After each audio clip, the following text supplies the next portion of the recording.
Good morning and welcome to the chat on Newsday Amarillo and News Channel 10-2. I'm David Lovejoy, And I'm Chuck Williams. and today we're going to discuss an issue. It's one of those things, unless you're in that space or you see this firsthand, we sometimes just gloss over this. Through travel, air travel, a very important change is coming for airplane bathrooms. The U.S. Department of Transportation is now requiring single aisle airplanes to have accessible lavatories for people with disabilities.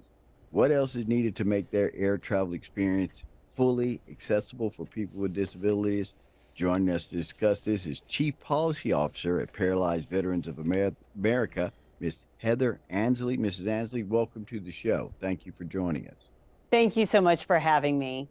Miss Ansley, it seems to me as though requiring the airplanes to have accessible lavatories for people with disabilities, that could possibly up the cost of the price of a ticket, could it not? Well, certainly that's a consideration. However, we worked with the airlines and also with the aircraft manufacturers to come up with an agreement that would lead to a larger, restroom on a single aisle aircraft and give the airlines, quite frankly, a considerable amount of time, in this case, nearly, over a decade, to meet that requirement, so that we can ensure that we meet the basic human needs of passengers with disabilities, but also understand the unique business needs of the air travel industry. Miss Ansley, why are airlines so behind on this standard? I mean, we know about the Disabled Act Right. and you have like buildings and school and everything accessible. Why are our travel modes so far behind in this? That's a good question. Air travel today just isn't designed to meet the needs of passengers with disabilities, particularly those that use assistive devices like wheelchairs.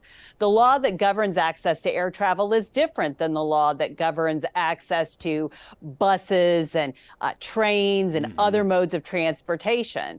And that's why Paralyzed Veterans of America is calling on Congress to include in the pending FAA Reauthorization Act some meaningful reforms that will better allow people with disabilities to have a better travel experience in the air.